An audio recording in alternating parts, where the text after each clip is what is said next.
Good morning, everyone. I welcome you to ILM's 7th International PRME Conference. ILM has been at the forefront of PRME, or Principles of Responsible Management Education, in India. This year, ILM is hosting its 7th PRME conference, and the theme for this year, as you can see, is Innovations for Sustainable Business, which embodies ILM's beliefs in innovation, sustainability, technological solutions, and partnerships between corporates and governments to find solutions and carve out the way ahead. This is a year of many firsts. This is the first year that the PRME conference organized by ILM has been held at Greater Noida. This is also the first time that ILM is also holding a PRME Carnival at IILM College of Engineering and Technology. And this is the first time that ILM is the host of the PRME in India. We endeavor to make this PRME a bigger success and put an example in front of our community that sustainability, business management, education, all go hand in hand. May I now request Dr. Bhaskar Chatterjee, Mr. Kamal Singh, Mr. Chand Kaushal, Mr. Rajiv Khosla, and Mr. Tirunen Maika to please light the lamp. Shamali, please escort them.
I would now like to invite Dr. Bhaskar Chatterjee to deliver the inaugural address for this conference.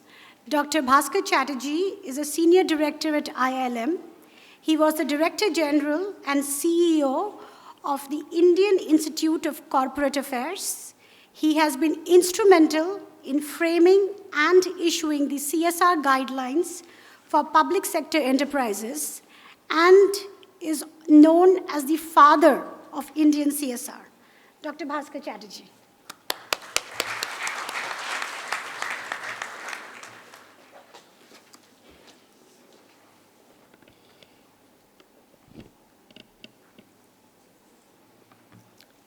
Our chief guest this morning, Mr. Chand Kaushal, Head ICT Innovations and Solutions, Office of the Information and Communication Technology, United Nations. Our guest of honor, Mr. Tirunen Maika, Counselor of Education and Science, Embassy of Finland. Our guest of honor, Mr. Rajiv Khosla, MD and CEO, Bignify. My very dear friend and colleague, Mr. Kamal Singh, Executive Director, United Nations Global Compact.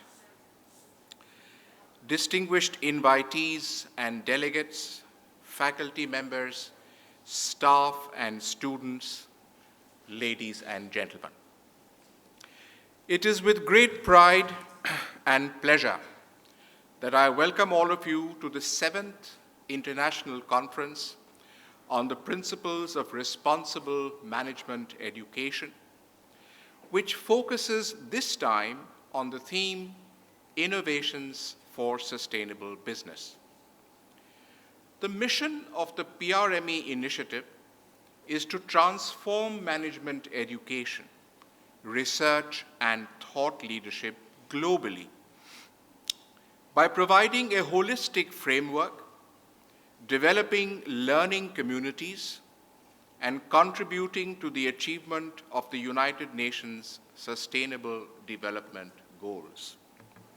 The Global PRME initiative today comprises over 600 business schools and management-related academic institutions in over 85 countries worldwide. We have, just yesterday, received this very fine message from Professor Danica Perg, currently the acting chair of the PRME Steering Committee. And this is what she says. I am honored to have been asked to serve PRME as the acting chair of the PRME Steering Committee. My name is Danica Perg, and I'm the president of CEMAN, C-E-E-M-A-N in capital letters, and president of IEDC Bled School of Management. CEMAN was one of the first members of PRME, and I had the opportunity and privilege to lead the PRME Steering Committee in 2013. In order to inject new energy in the PRME bodies, and especially into the governance system, I was asked by Ms. Lise Kingo, CEO and Executive Director of UNGC, to take over the function of acting chair of PRME Steering Committee as of December the 15th, 2019, which I accepted with honor. Since my appointment, I have talked to many people in the PRME community and beyond, and read documents on PRME issues, so I believe I have a good understanding in which direction the organization should develop.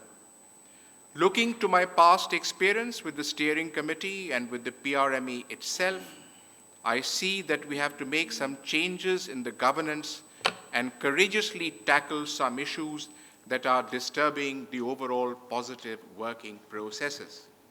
I can promise to lead a rejuvenating process of PRME with high ambitions and honest intentions, and I hope I shall and may count on your contribution and support. I will regularly keep you informed of everything.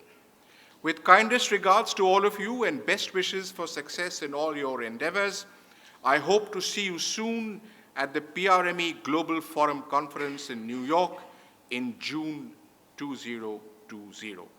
That was the message from Professor Danica Perg.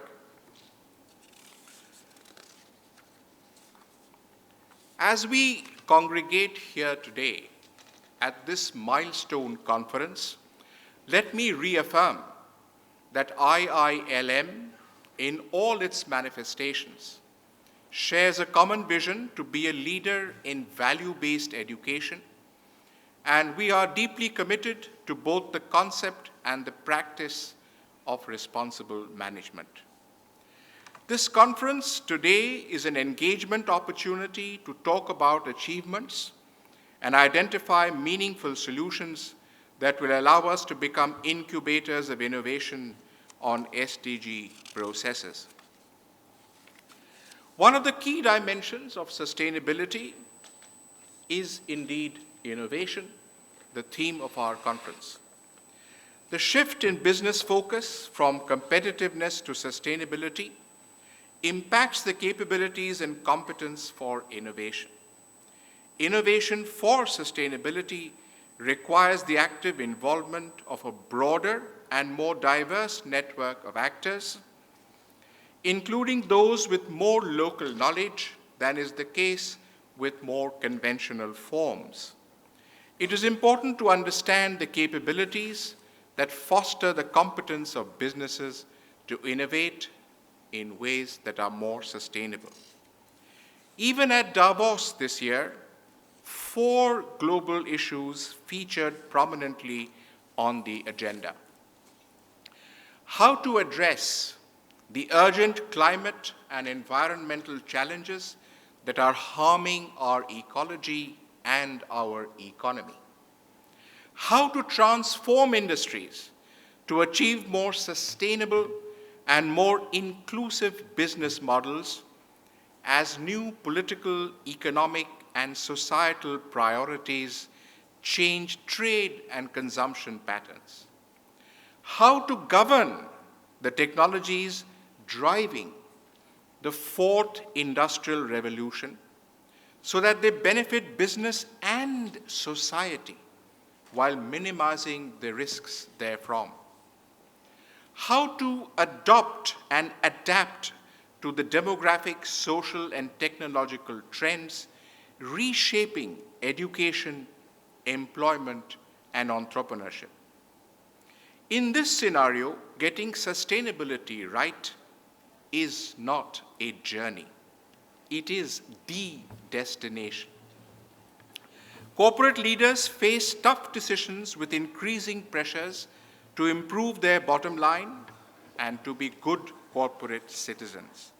We must persevere because the fruits of our labor today will make for a better tomorrow. In conclusion, I repose faith that our participation in the efforts of the PRME community will foster vibrant learning and encourage wider and more holistic implementation of sustainability coupled with innovation as the chief driving force. Thank you.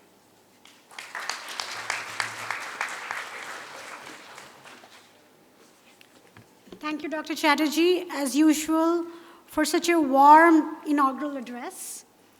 I would now like to invite our guest of honor, Mr. Mika Tirunen, to deliver the keynote address. Mr. Tirunen is serving as the Counselor of Education and Science at the Embassy of Finland in Delhi. Mr. Mika has served as the Program Director in the Academy of Finland and in charge of several national and international research programs and steering committee member of several pan-European science funding schemes. In fact, he is the first science and education counselor from Finland that has been ever placed in a foreign country. Mr. Mika Tirunen.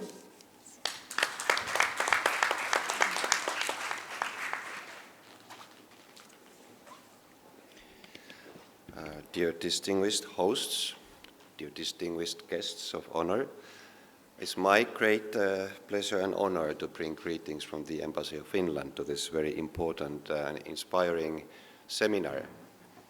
When I was thinking about these SDGs set by United Nations, I was thinking that if there is one topic which is relevant to all of those 17 SDGs, it is certainly climate change, as there's nothing more relevant to sustainability than sustaining the planet. Finland is aiming to be among the leading countries when tackling climate change. The sad news is that climate change is already here.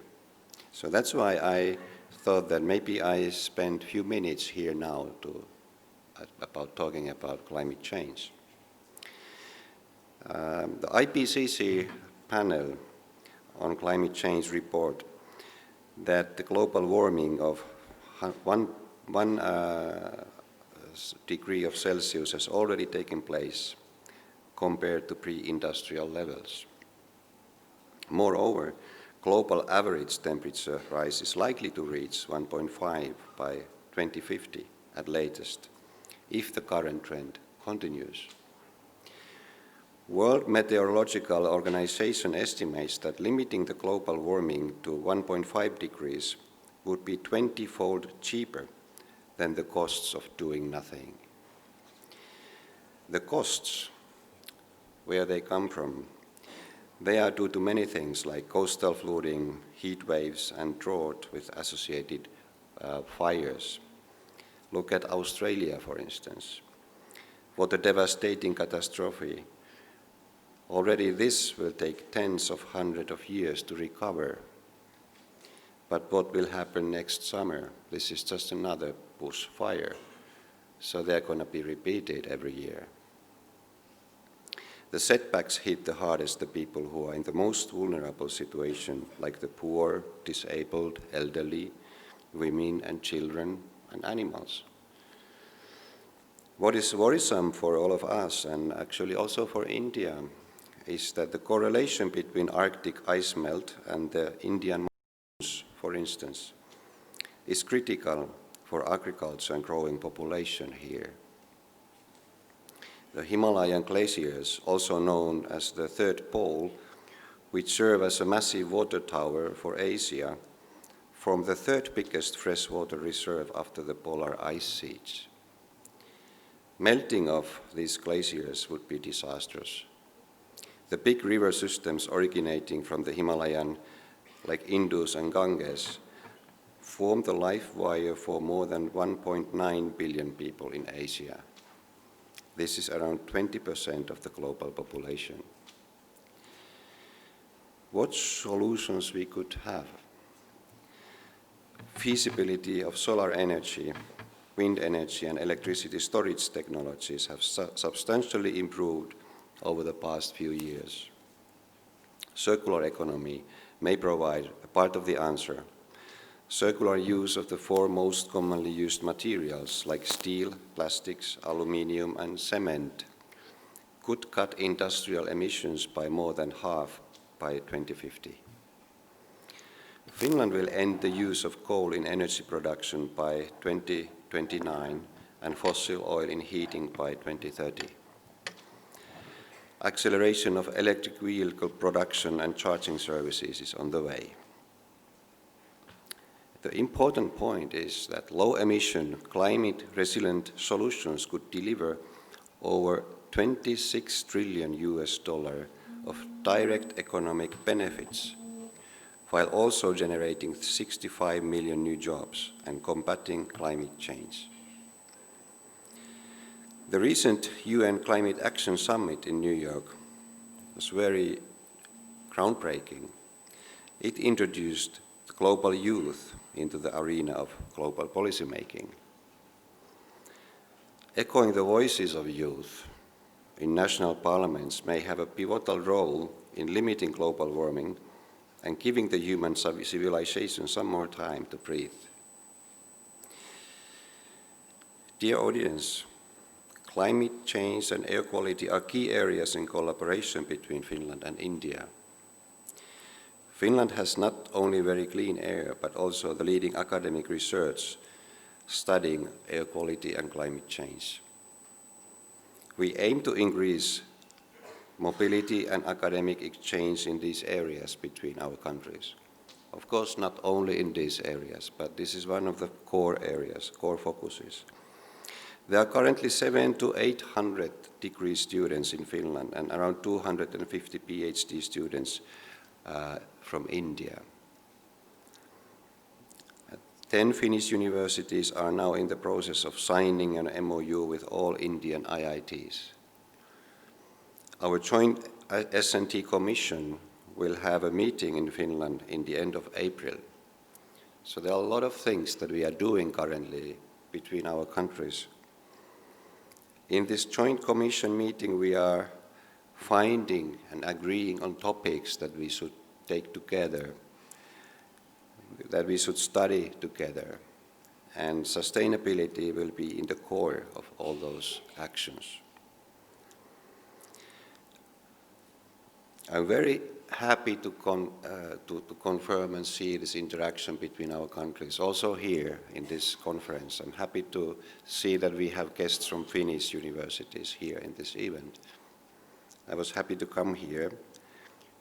I hope that this cooperation will continue and deepen, and I'm very happy to support in all means that I have available. So I'm glad to be here, and I hope success to this conference. Thank you for your attention.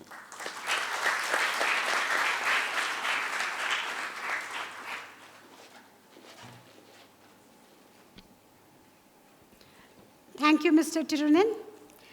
I would now like to invite our guest of honor, Mr. Rajiv Khosla, to give the keynote address.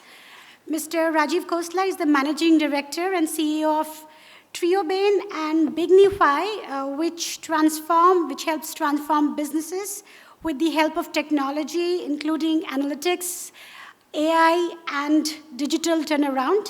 Mr. Khosla is the ex-managing director of Philips Lumileds and has also served as the senior vice president for Reliance Communication and has also been the COO for Carnations. Mr. Rajiv Khosla.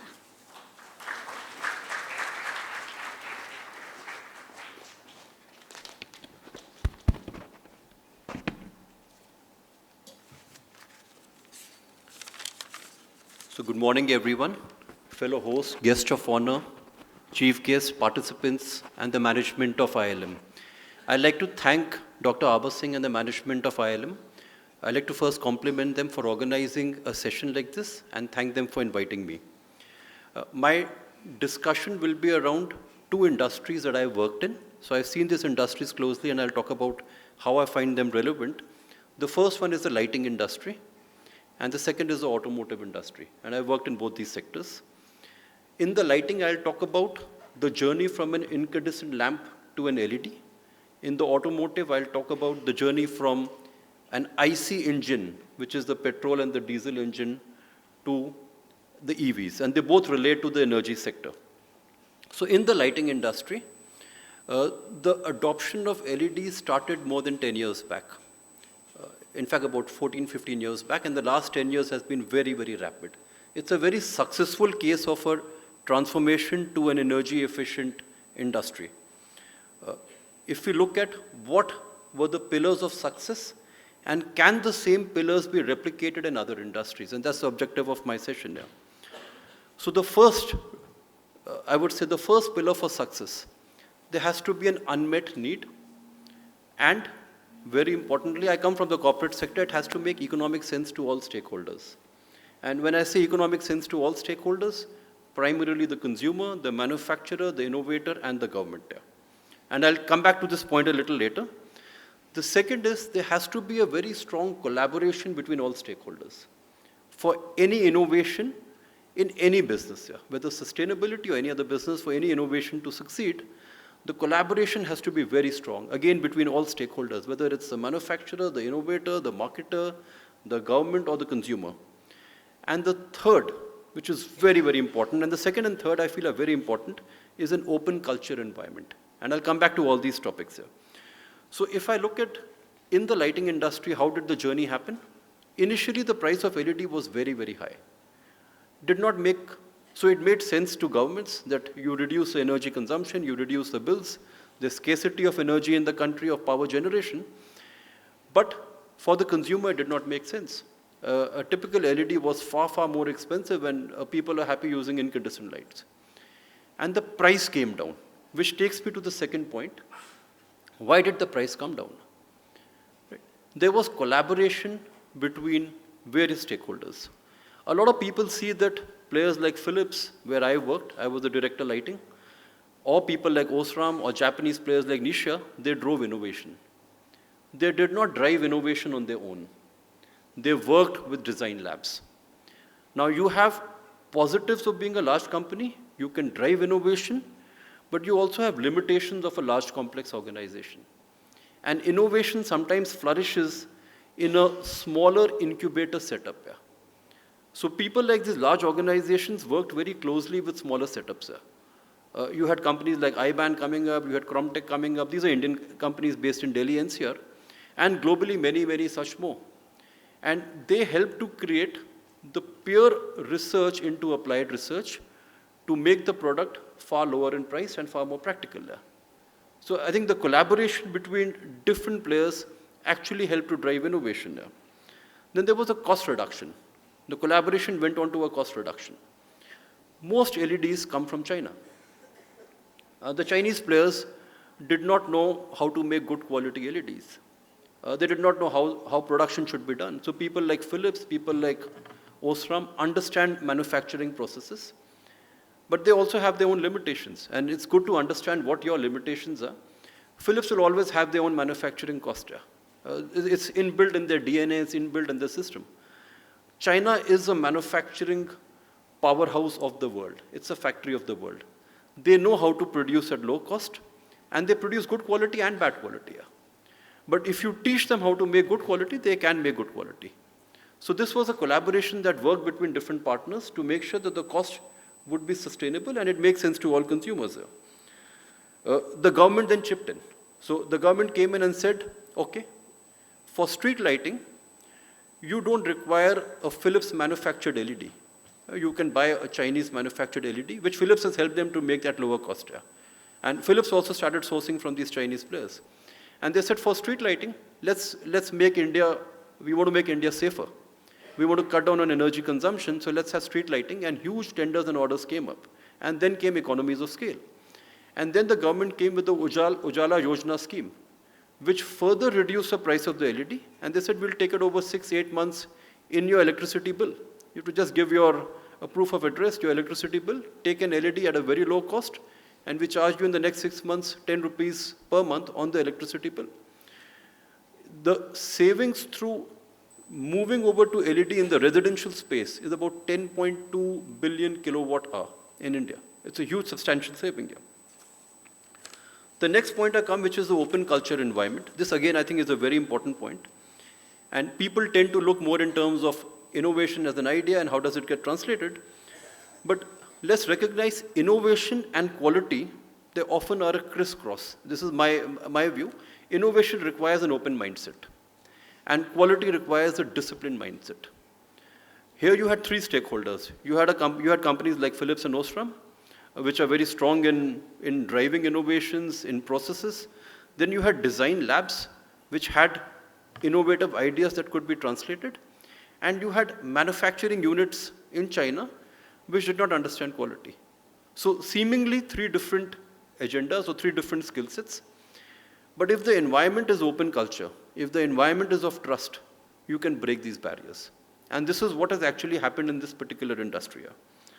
So you had good quality products coming out, innovative products, which made sense to the consumers, to stakeholders, to government, to everybody. I now move to the second industry where I worked, which is the automotive industry. Though I have not worked in the EV space since I've been associated with the automotive, I do know a bit about it. So there is a migration from the IC engine to the EV, right?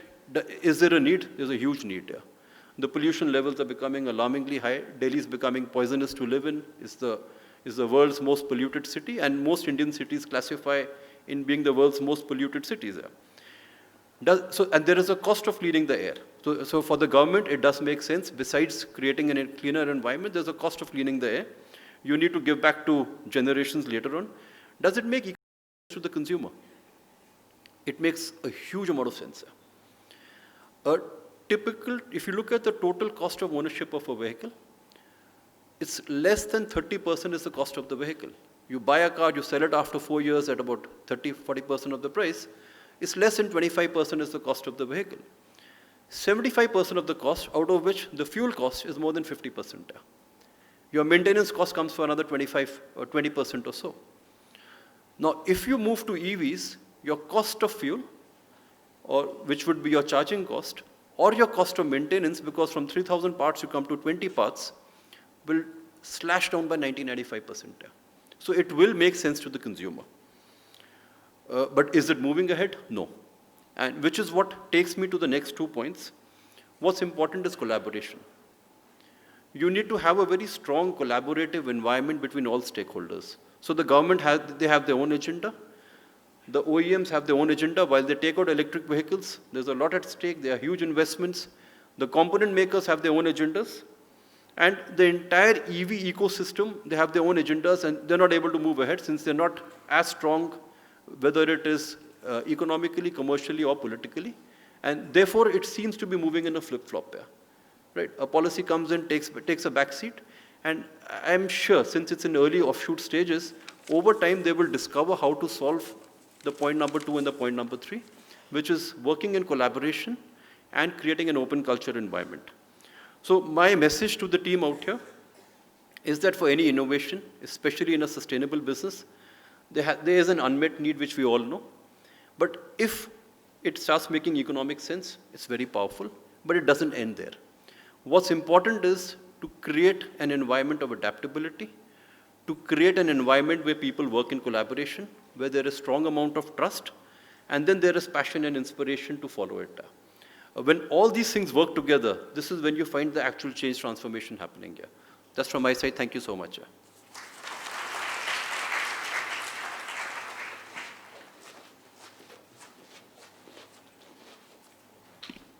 Thank you, Mr. Khosla. I would now like to invite our chief guest of the conference, Mr. Chand Kaushal, to give the keynote address. Mr. Chand Kaushal is the head of the Office of Information and Communications Technology at United Nations.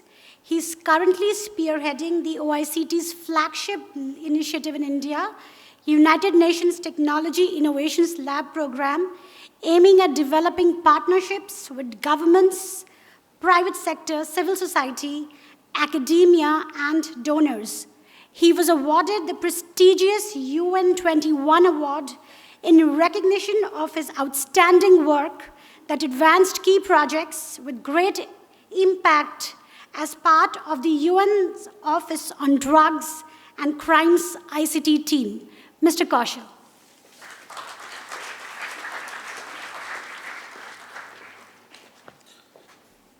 Good morning.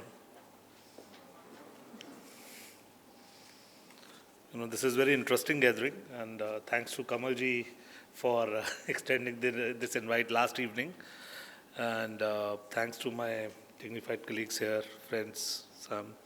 It's really interesting what Mr. Khosla just now said. I think there is a lot of resonance I see with his thought process. That is the key in today's era, where I see a lot of students sitting here, which has to be imbibed.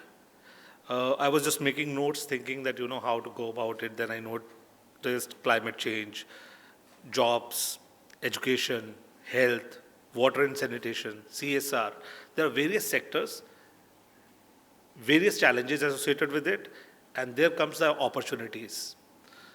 I think all the students here would be passing out in some time, and these are the areas where they can see the opportunities coming up, which are not so conventional. 5 years ago, 10 years ago, the market was totally different.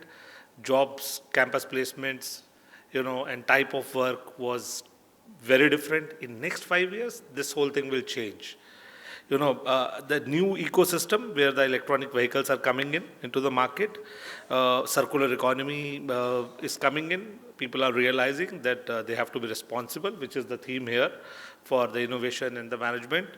And there is a great sense, which is this program embedding, that profit is good. If you are running a startup, you are working for a company, you are part of any initiative, offshoot, profit is good. It is required. It's the energy to run the business. But achieving that in sustainable means, in using ethical practice, gives you the sustainability part in long run. And that is the thing which I think all the students should focus on. There are so many new jobs coming up. I am from the implementation arm of the United Nations, and we are working on all emerging technologies. There is a huge market which is coming up. Some people are afraid that artificial intelligence will come and the jobs will disappear. No, they are not going to disappear. Only the profiles are changing, the portfolios are changing. So while you are studying, try to spend some extra time, read about artificial intelligence, blockchain, biometrics. Yesterday we were discussing a project, on biometrics for children. Everybody knows about Aadhaar card, right? Capturing biometrics of children is a difficult area because their fingerprints are not captured by all these readers. So what is the solution? So a lot of innovation going around that. The new technologies have come up where they say scan the palm. It remains in the same mode even when you grow. Then you have relative linkages with your parents, your whereabouts, where you are coming up. So you have 5, 6 factors associated with each children, and you associate them using their palm print with this. Because there is a huge case of, missing children which has been pursued by Government of India. Now the focus is moving here. Human trafficking is a different part altogether. So there are a lot of technologies which are required in these sense. Government is seeking these technologies. So those who are keen, who are looking up to the new technologies in the responsible manner, they can always embark on such things. And this is beautiful because while you would be, working for your own startup or a company or anything, you would be feeling good also. Because these technologies and these new innovations are changing the way we used to work. So the monotony is not there in the workplace any longer. Yes, there are repetitive tasks, but you have a lot of options. With the internet onset, it has opened the plethora of jobs. I was talking to my Finnish colleagues here and looking at the things what Finland is bringing to India and how the systems are there, what Lapland University is doing in terms of, the practical education part where they are teaching and implementation focused curriculums. And then I was talking to Kamalji about the responsible principles for management education.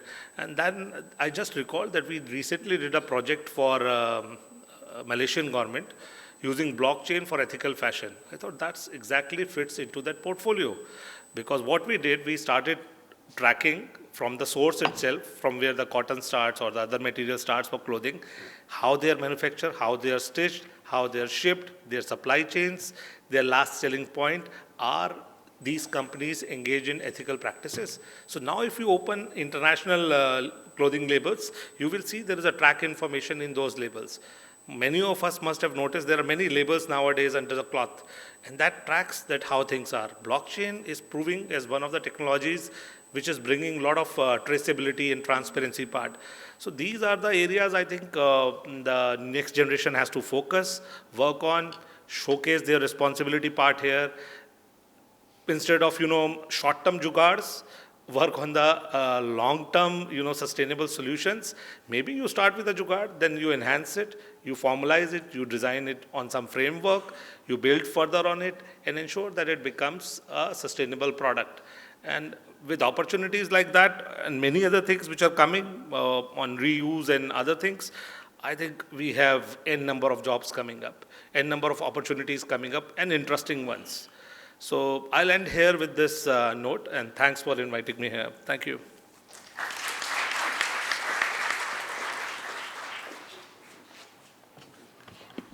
Thank you, Mr. Kaushal. It was interesting to hear about jobs and opportunities in this world where we constantly dread technology taking away jobs and opportunities from us.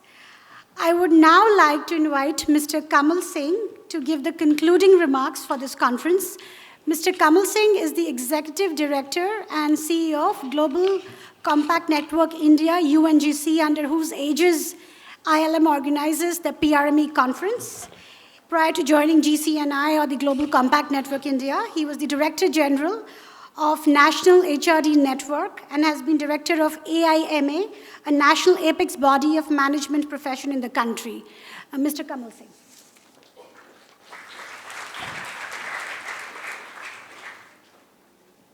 Thank you, Bidisa.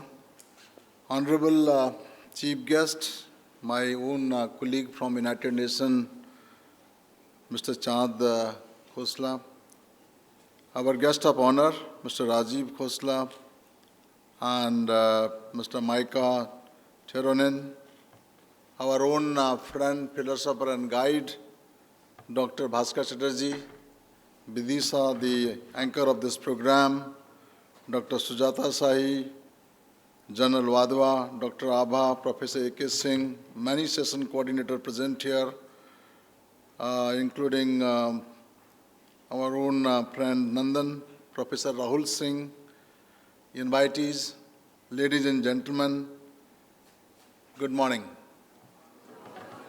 I think you will all agree with me, we could have not got a very outstanding beginning with so many powerful addresses this morning. Right from Dr. Bhaskar Chatterjee to Chand, all have given you a new dimension, and each one of the perspective that you heard is so meaningful as far as India is concerned. And I will come to my formal thank you note to all these people. But before that, I want to also share with you, because here, I don't know how many of you know what PRME is meant for you. PRME, Principle of Responsible Management Education, is an initiative of United Nations Global Compact, a network of business schools across the world committed to promoting responsible management education. It is a platform for dialogue and exchange of intellectual resources on responsible management education. You will be happy to know it is this thought. Today, the new education policy that is under consideration of the Government of India has already incorporated sustainability SDGs as part of our curriculum. So that is where the journey now being realized, how it is going to be important going forward. Why Principle of Responsible Management Educations? Because PRME is the only association dedicated to responsible management education, because PRME was set up by United Nations and reflects global expectation, India as a signatory of UN. Because collaboration with other schools in India can increase effectiveness and efficiency of curriculum change. Because collaboration with business school outside India can provide new ideas about curriculum content, process, and enhance teaching and research relevance to achievement of SDG. So it is therefore globally is the most important platform for sharing of the practices and bringing such a great innovation on pedagogy, and also at the same time aligning with what this world is talking today about, no one leave behind, is the key for all of us. PRME was created in 2007 by an international task force in response to proposal of the Global Compact Office. And together with Global Compact, several other institutions like ESCSBIS, Harvard, Wharton, INSEAD, China European Business School, SEEP, joined together to create this movement.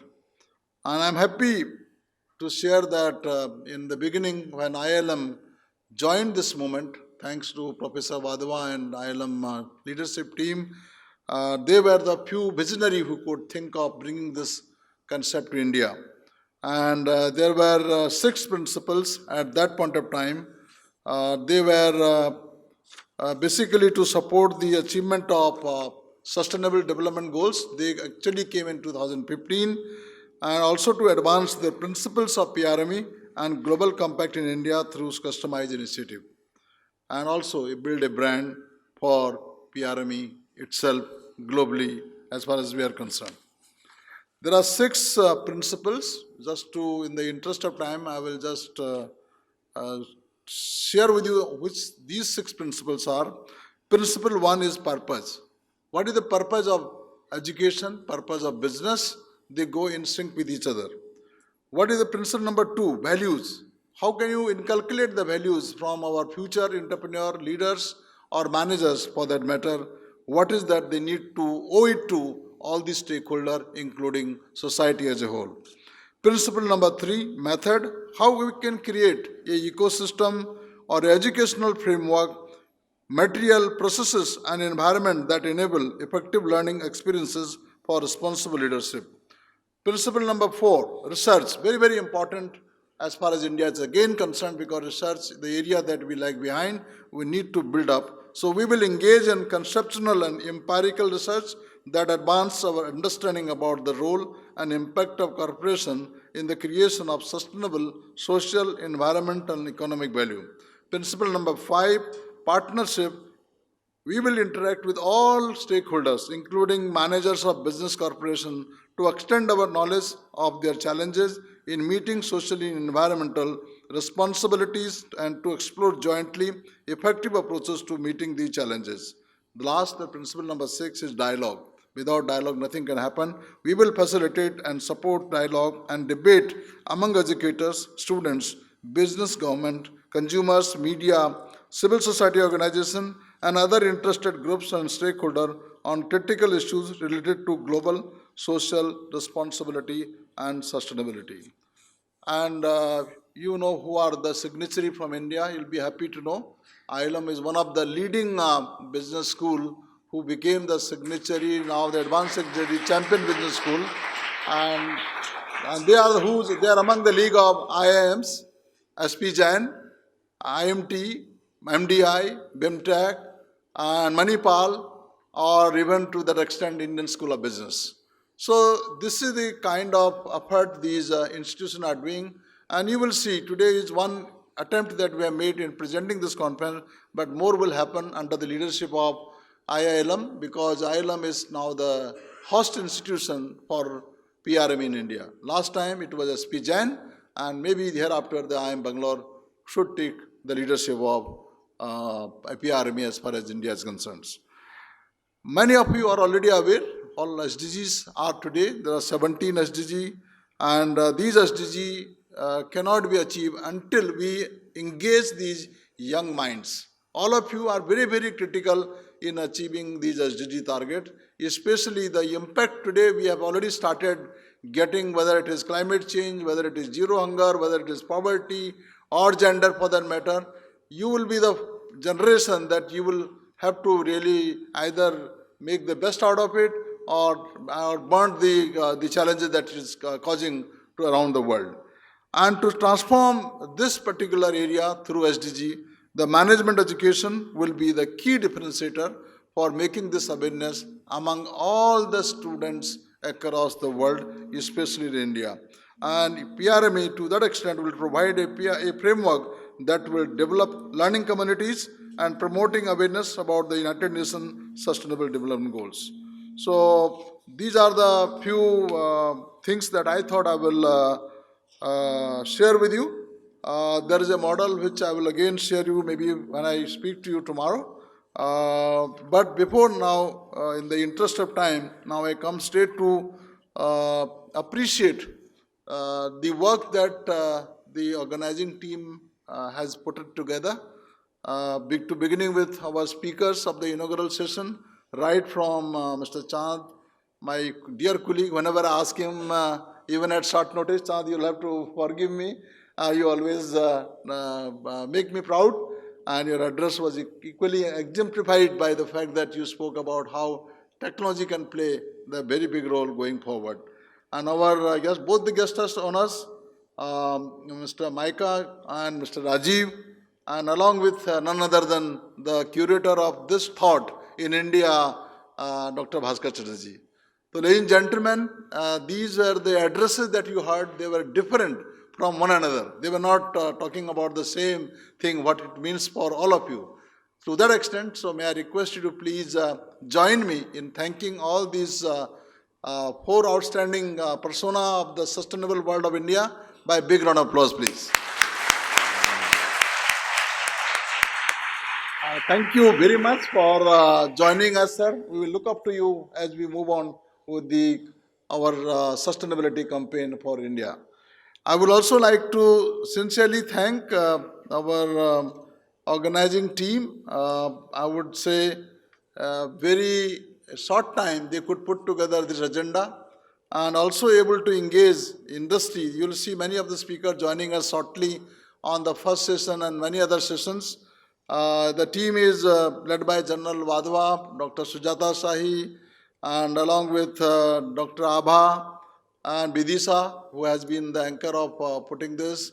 And one more thing I want to also share, the Sustainability Carnival has also been made an integral part of this PRME conference. You will see when you go during the tea or lunch break, much more how our young generation today is showcasing how SDG can be bridged through their efforts. So some ideas you will get to know, and I'm equally delighted. This team also has put some recognition which will be presented tomorrow in the afternoon when we will have a concluding session by giving them trophies and cash prizes. So see how they could make it that एक attempt towards making that exhibitions. Best of the best idea you will see, and I am not going to comment on any jury remark because they will have their own task to select the winners. But it is a very interesting value addition that the ILM team has done. So I would like to thank all of them, and in fact our session coordinators, all the members of the organizing team, in fact Dr. A.K. Singh, with whom I have been spending a few minutes since yesterday, and many others. If I am able to leave out any name, please forgive me. And you are all student volunteers who could put the efforts in a systematic manner to organize a conference of this magnitude. So please join me in giving them a very, very big hands. Finally, before I conclude, I must say the future that is before us. In fact, it's a very, very big future in terms of opportunity as well as challenges. While the opportunities, you all know how India is today positioned to make a huge difference. In our own Secretary General statement, if I always recall, saying that if India succeeds in SDG, the world will succeed. So that is the challenge all of us have to make it. And if we are able to contribute from our own self, my appeal to each one of you who are attending this conference will be that start your change from yourself. How much of the water you consume, how much of the gender you respect, how much of the zero hunger you do not waste the food, how much of the carbon emission that you save or you conserve going forward, each of them really makes a huge difference to make India bigger, better, joyful, happier and sustainable also. So with that, this is my message to all of you, and thank you very much for joining us in large numbers, and we will look forward to your continued engagement in the subsequent session as well. Thank you, ladies and gentlemen.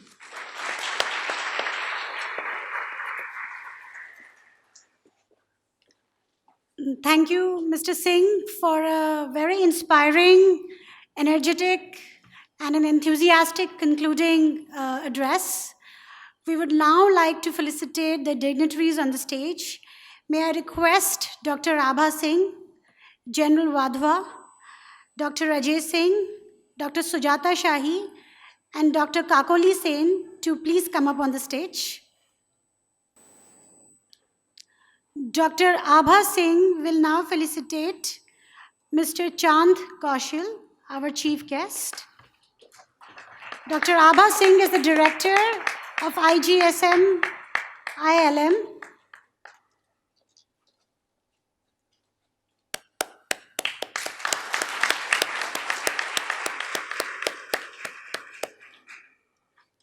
I would now request Dr. Ajay Singh to felicitate Mr. Mika Tirunen. Dr. Ajay Singh is the Senior Director at ILM.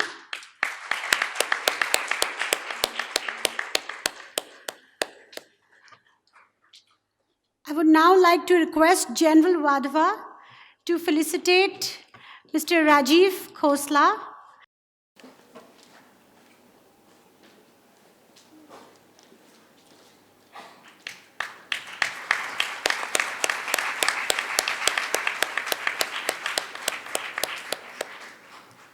I would now like to request Dr. Sujata Shahi to felicitate Dr. Bhaskar Chatterjee.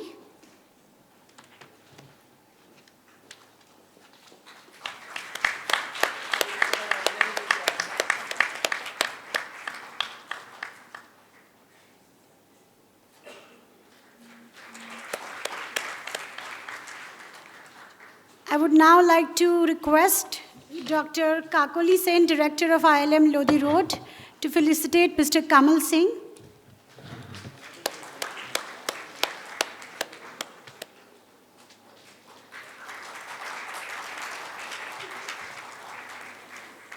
With this, we conclude the inaugural session of the 7th International PRME Conference organized by ILM.